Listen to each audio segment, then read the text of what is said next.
और अब खबरें तफसील से। दफा 370 की मनसूखी से मुतालिक अर्जियों पर समाअत सुप्रीम कोर्ट में जारी है। आज की समाअत शुरू हो चुकी है। चीफ जस्टिस की सरबराही में 5 जजों की आईनी बेंच कर रही है समाअत। पीपल्स कॉन्फ्रेंस के चेयरमैन यानी जम्मू कश्मीर पीपल्स कॉन्फ्रेंस के चेयरमैन सज्जाद गनी लोन पहुंचे हैं सुप्रीम कोर्ट। पीपल्स कॉन्फ्रेंस के वकील कर रहे हैं अपनी दलील पेश। तो ये इस वक्त की अहम खबर आपको दे रहे हैं कि सुप्रीम कोर्ट में समाअत शुरू हो चुकी है। दफा 370 को मनसूख किए जाने के खिलाफ जो अर्जियां थी सुप्रीम कोर्ट में, उस पर समाअत का सिलसिला जारी है। आज छठे रोज की समाअत है। दफा 370 की मनसूखी से मुतल्लिक अर्जियों को लेकर समाअत हो रही है सुप्रीम कोर्ट में। आज की समाअत शुरू हो चुकी है। चीफ जस्टिस की सरबराही में 5 जजों की आईनी बेंच कर रही है समाअत। National Jammu Kashmir people's conference JKPC Jammu Kashmir people's conference के चेयरमैन सज्जाद गनी लोन पहुंचे हैं सुप्रीम कोर्ट। और पीपल्स कॉन्फ्रेंस के वकील राजीव धवन के बारे में ये खबर है कि वो जो है अपनी दलील रख रहे हैं। आप इस वक्त तस्वीरों में देख भी रहे हैं। और ऐसी भी चर्चा है कि महबूबा मुफ्ती भी आज सुप्रीम कोर्ट में मौजूद हो सकती हैं। was added to by CO 48, which I showed to your lordships in a moment.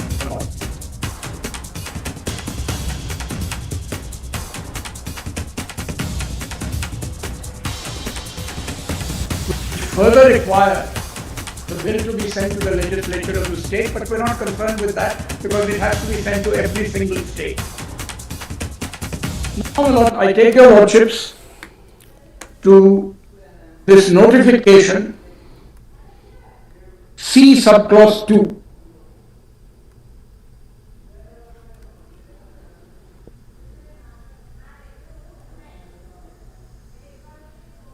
So much of the first proviso of Article 3 of the Constitution as relates to the reference by the President to the legislature of the state, and the second proviso to that article, so that much of clause 2 of 151, which is about audits, my lord, of the Constitution as relates to laying before the legislature of the state of the report submitted by the governor to the Comptroller Auditor General. You will see that the opening sentence says the following provisions are suspended. In other words, my lord, a mandatory provision of Article 3, whether it applies to Kashmir or elsewhere, my lord, is suspended. It's not a question of just laying before Parliament as a substitute. Article 3 and Article 370 does not tolerate substitutes. Now, Lord, what does this do? This is not the law that can be done under a proclamation under 356. It is a constitutional amendment which is subversive of the Constitution itself.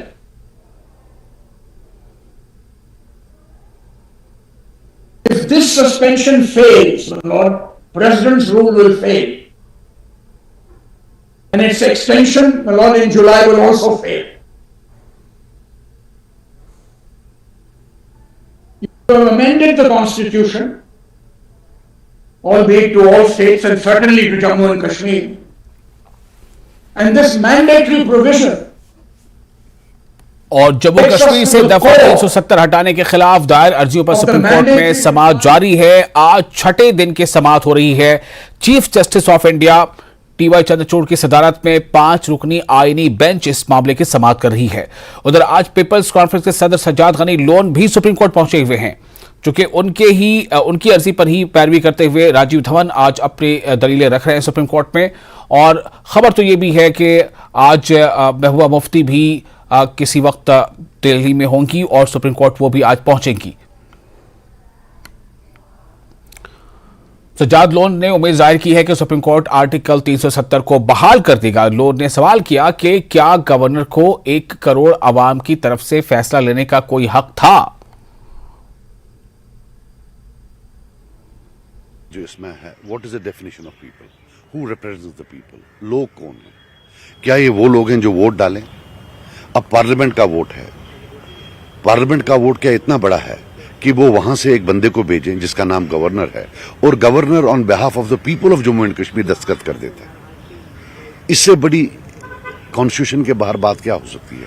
फिर democracy क्या है कि साहब मैंने parliament लड़ा हुआ है, मेरे पास पार्लियामेंट का मेजॉरिटी है, तो मैं एक बंदे को भेज रहा हूं, वो जम्मू कश्मीर का नहीं है, जिंदगी में कभी जम्मू कश्मीर नहीं आया है, हमने 4-5 महीने के लिए भेजा हुआ है या साल के लिए भेजा हुआ है, और वो जम्मू कश्मीर के लोगों के बिहाफ पर दस्तखत कर लेगा।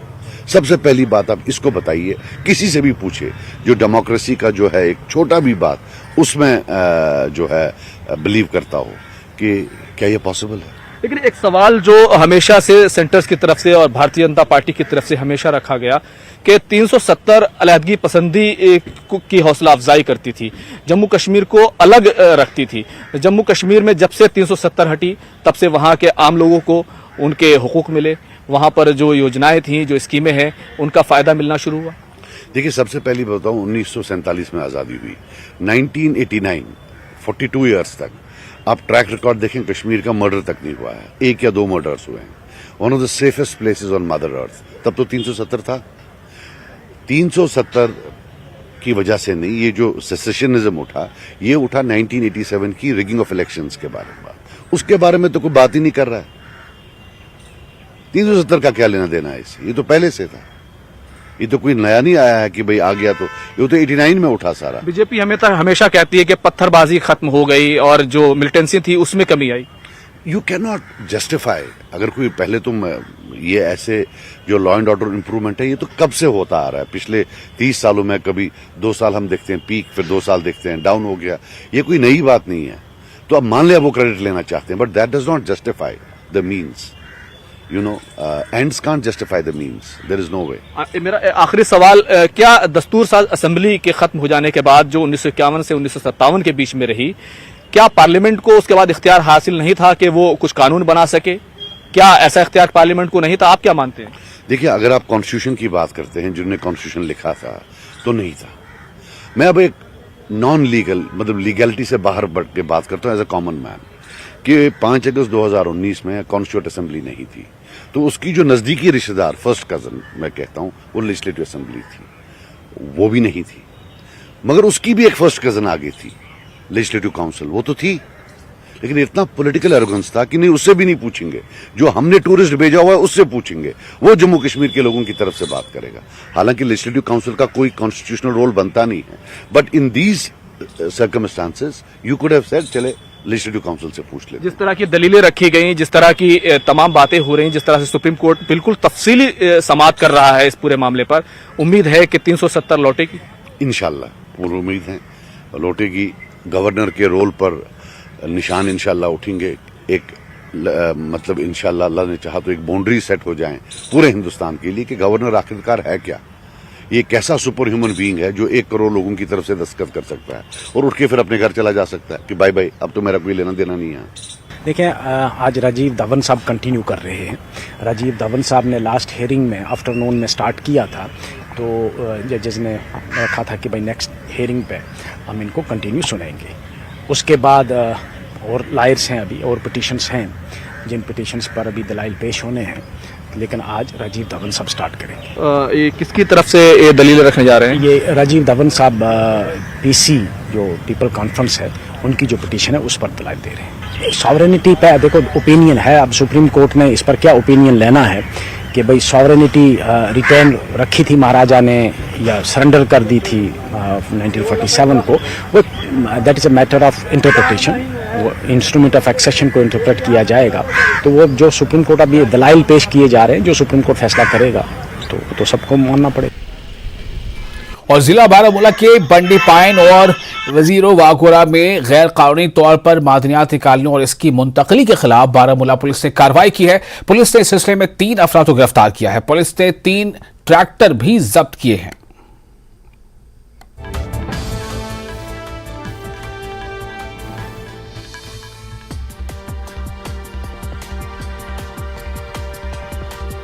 तो मादनियात की गैर कानूनी तौर पर मुंतकली के मुर्तकिब है, इस जुर्म के मुर्तकिब है ये लोग, और इसी जुर्म में 3 लोगों को गिरफ्तार किया गया है। बारामूला से खबर है, जो गैर कानूनी तौर पर मादनियात की मुंतकली कर रहे थे एक जगह से दूसरी जगह, चाहे वो खरीद फरोख्त कर रहे थे, और इस सिलसिले में 3 गिरफ्तारी ही नहीं हुई बल्कि 3 ट्रैक्टर्स को भी जब्त किया गया है। बारामूला पुलिस से ये कार्रवाई की है।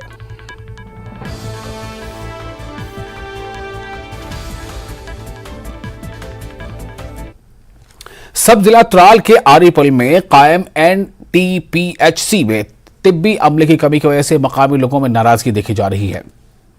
अस्पताल में डॉक्टरों और टेक्नीशियन के न होने की वजह से मरीजों को काफी मुश्किलात का सामना करना पड़ रहा है। अस्पताल में डॉक्टर्स न होने की वजह से मरीज दूर दराज के अस्पतालों में इलाज करवाने पर मजबूर हैं। मकामी लोगों ने अस्पताल में स्टाफ की फराहमी का इंतजामिया से मुतालबा किया है।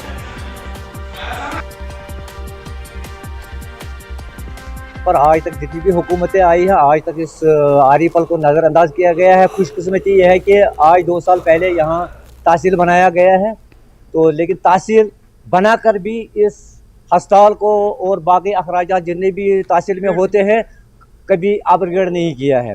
और जहाँ भी ये अस्पताल हमारे अस्पताल का ताल्लुक है, इसमें ना कोई फिजिशियन है, ना कोई बाकी अखराजात है, ना एक्सरे टेक्नीशियन है, कोई भी नहीं है इधर। जहाँ यहाँ एक डॉक्टर लगा है, नौकरी आज 10 साल या 20 साल पहले लगा है, वही आज तक यहाँ डेंटिस्ट फिजिशियन भी वही है, डेंटिस्ट भी वही है, और बाकी अखराजात छोटी पसली किसी को टूटेगी उसका भी इलाज वही कर रहा है। हाँ, बहुत बार बताया था इनको, ADC हमारा है उसने भी बताया था बहुत बार कि यहाँ हम अब इसको अपग्रेड करेंगे, फलाना आइटम लाएंगे, फलाना डॉक्टर लाएंगे, ये करेंगे, लेकिन आज तक महकमे को टस से मस नहीं हुई है। इसलिए हम गुजारिश कर रहे हैं, फिर दोबारा गुजारिश कर रहे हैं कि इनको ये जो फैसिलिटी है एक तहसील में होनी चाहिए, वो ज़रूरी होनी चाहिए। लेडीज बेमार कह डिलीवरी पे गाड़ी कर बना प्राइवेट गाड़ी कहें, तो वह गो पे मजबूर प्राइवेट गाड़ी तुलने खुद नीन शहर वाता कूत प्रॉब्लम अड़े बच्चे मरान यड़ मजी, अड़न पे ऑपरेशन, अगर तमिस मौका ये तमिस इलाज हेकान दूर गई।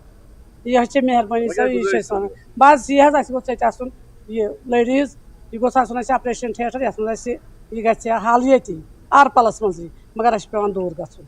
अगर दूर नारस तान सोत्र सह पे चारपाई मज वाल, तम प्रॉब्लम गन, तो अस मुश्किलात अगर ये लेडीज डॉक्टर सह हे डिलीवरी कर सान खुद सह रुत।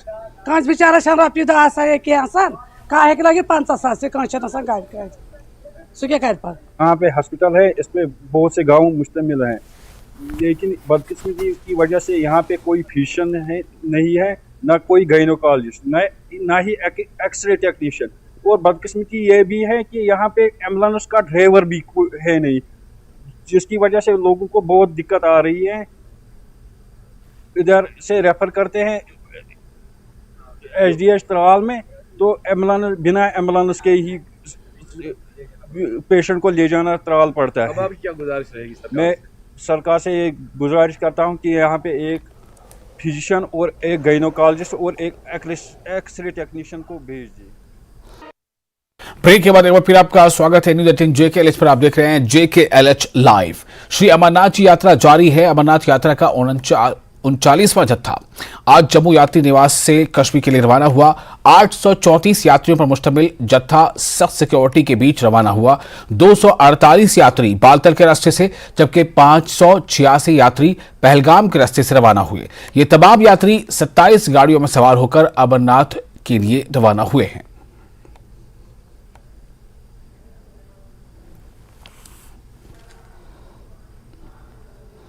अमरनाथ यात्रा के एक हिस्से के तौर पर आज सुबह शंकराचार्य मंदिर श्रीनगर में मुक़द्दस छड़ी मुबारक की रस्म मुनक़्क़िद हुई।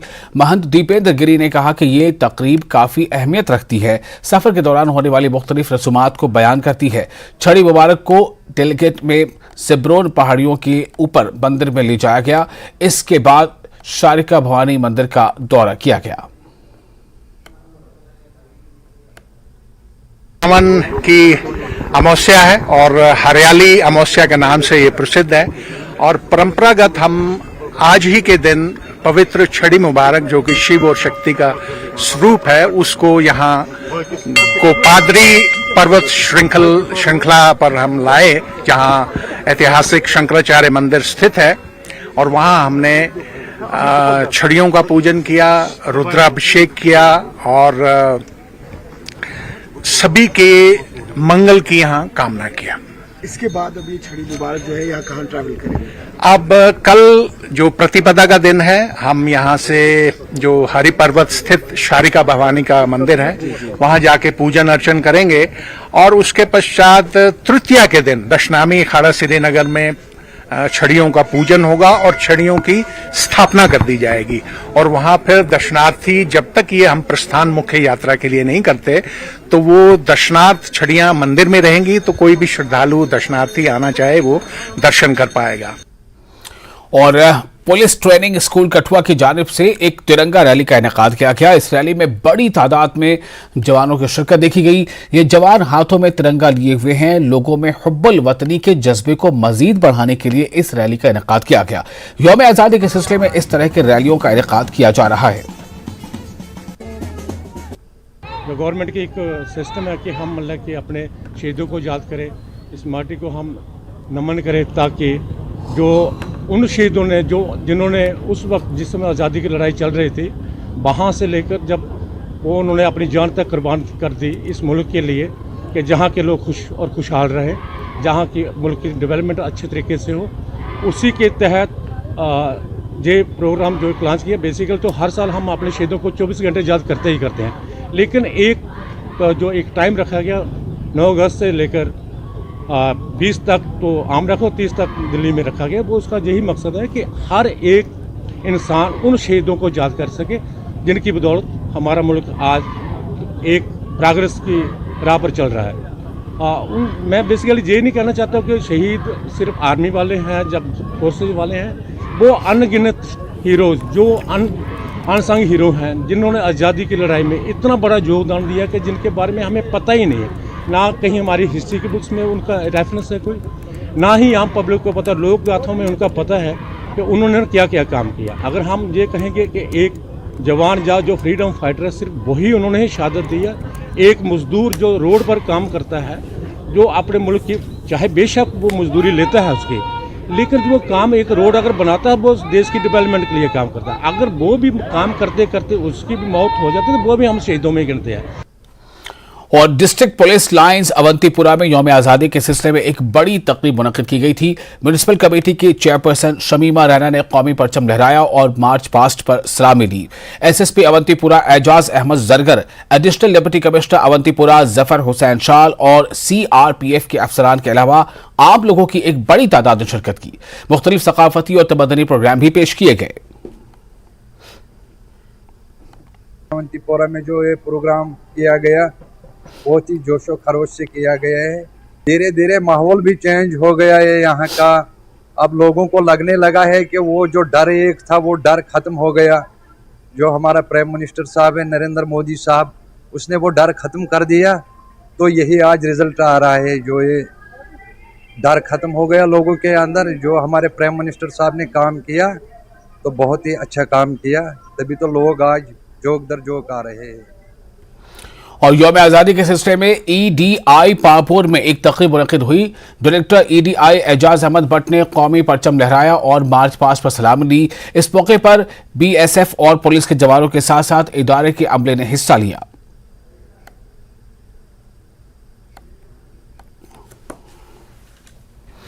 डोडा, भलीसा और सब डिवीजन ठाठरी में यौम आज़ादी रिवायती जोश खरोश के साथ मनाया गया। भलीसा की तकरीब में मेहमान खुसूसी BDC गंदोह चौधरी हनीफ ने कौमी परचम लहराया और परेड का मुआयना किया। मुख्तलिफ स्कूलों के तलबा ने भी हिस्सा लिया। हर तबके से ताल्लुक़ रखने वाले अफराद बशमुल ख़वातीन और बच्चे रंग बिरंगे लिबास में बलबूस कौमी त्यौहार को मनाने के लिए तकरीब के मकामात पर जमा हुए। इस मौके पर मुल्क के लिए अपनी जान निछावर करने वाले जवानों को खिराज अक़ीदत पेश किया गया। हमें बहुत कुछ याद दिलाता है और जो कुर्बानियाँ हैं हमारे जो पुरखों ने दी है उनकी भी याद दिलाता है। साथ में इस रंगारंग प्रोग्राम के अंदर विचुने और पूरा जो एक माहौल को रंगीन बनाया था वो देखने के लायक था। मैं उम्मीद करूँगा और उम्मीद करेंगे कि जिस तरह ये खुशियाँ हम आज मना रही हैं, खुशियाँ जो है साल साल हमारी। जामिया गनीउल उलूम हाई स्कूल अख्तियारपुर भलीसा ने स्कूल के अहाते में कौमी परचम लहराया। यौम आज़ादी के मौके पर मदरसा के तलबा ने जोश व जज्बे के साथ तक़रीबात में हिस्सा लिया। हेड मास्टर हाई अब्दुल मजीद वानी ने परचम कुशाई की। 500 से ज्यादा तलबा ने शिरकत की। हेड मास्टर अब्दुल मजीद ने कहा कि जामिया हाई स्कूल का माहौल मिलनसार और सकाफत से भरपूर है। उन्होंने कहा कि इदारे में तलबा को तारीखी, अंग्रेजी, हिंदी और तारीख के साथ साथ अंग्रेजी, हिंदी और कंप्यूटर के कोर्सेज भी पढ़ाए जा रहे हैं, जो खुद बच्चों में हुब्बुल वतनी का जज्बा पैदा करता है। उन्होंने कहा कि इस इदारे के क़याम से लेकर अब तक हर यौम आज़ादी पर वो परचम लहराते रहे हैं।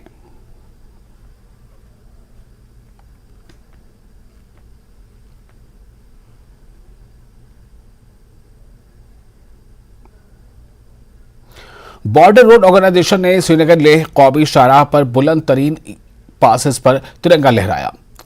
सत्यम कुमार राठौर VSM IES अफसर कमांडिंग 55 RCC ने हेडक्वार्टर 55 RCC नमीकेला पास, जोजिला पास, हम्बोटलांग पास और अम्बाला पास, सपेला पास और लद्दाख के अपने AOR समेत दीगर अहम मकामात पर कौमी परचम लहराया। उन्होंने तमाम हिंदुस्तान को बिलअमूम और ख़ास तौर पर लद्दाख के लोगों को यौम आज़ादी की मुबारकबाद दी।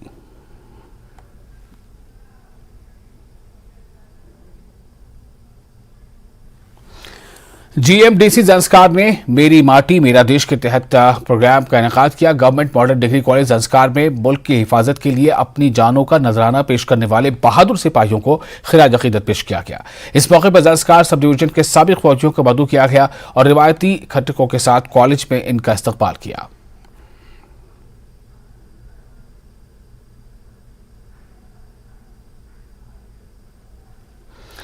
विद्या देवी जिंदल प्रोजेक्ट के तलबा का एक ग्रुप टून स्कूल देहरादून और ऑल सेंट्स और विवेक हाई स्कूल चंडीगढ़ के साथ लद्दाख में एक प्रोजेक्ट टूर पर है। अपने दौरे के दौरान ये तलबा चिम्योइंग स्कूल लेह में बैतुल खला तामीर कर रहे हैं। विद्या देवी जिंदल प्रोजेक्ट असातिज़ा की तनख्वाहों और स्कूल में शमसी बैटरियों की खरीदारी के लिए माली ताउन भी करेगा।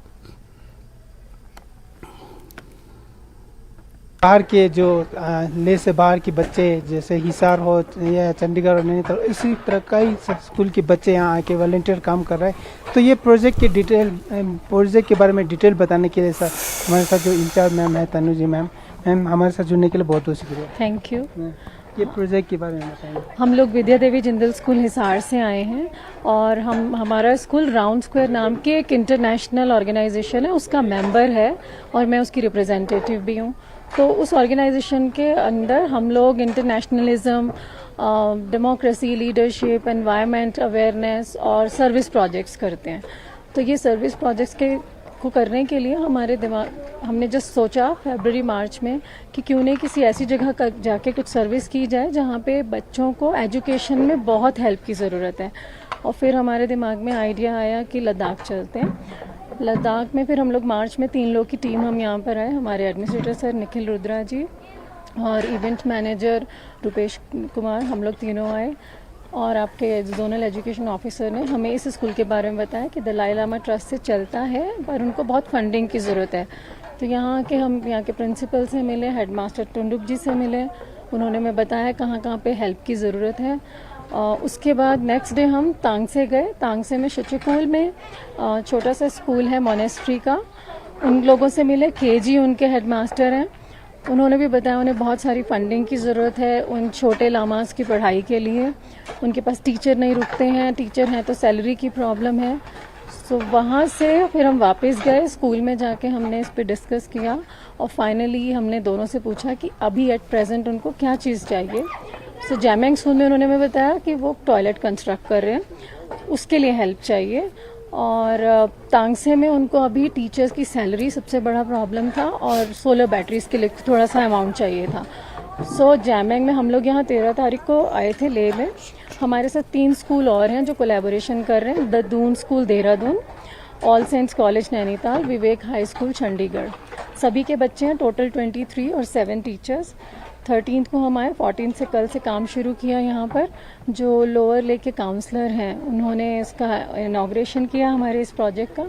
तो कल से बच्चों ने यहाँ पे ईंटें एक जगह से दूसरी जगह ले जाना, शिफ्ट करना ये पूरा का पूरा जो मलबा है उसको क्लीन करने का काम किया है, वॉल को पेंट कर रहे हैं और आज शाम तक ये सारा काम करके जाएंगे। इसके लिए हमने 2.5 लाख रुपया दिया था टॉयलेट की कंस्ट्रक्शन के लिए। और तांगसे में हम उनको एक टीचर की पूरी एनुअल सैलरी दे रहे हैं 4,50,000 और कुछ बड़ा अमाउंट है फॉर सोलर बैटरीज। 2 दिन हम वहाँ पे रुकेंगे और 3rd डे फिर वहाँ से वापस आएंगे। तो ये हमारा टोटल प्रोजेक्ट है and it is on going project. इसी साल नहीं, अब हम हर साल आते रहेंगे और इनके जो जहाँ हम हेल्प कर सकते हैं वो करेंगे। और इसके साथ ही JKLH लाइव में फिलहाल इतना ही, लेकिन न्यूज़ 18 JKLH पर लगातार बड़ी और अहम खबरों का सिलसिला जारी रहेगा।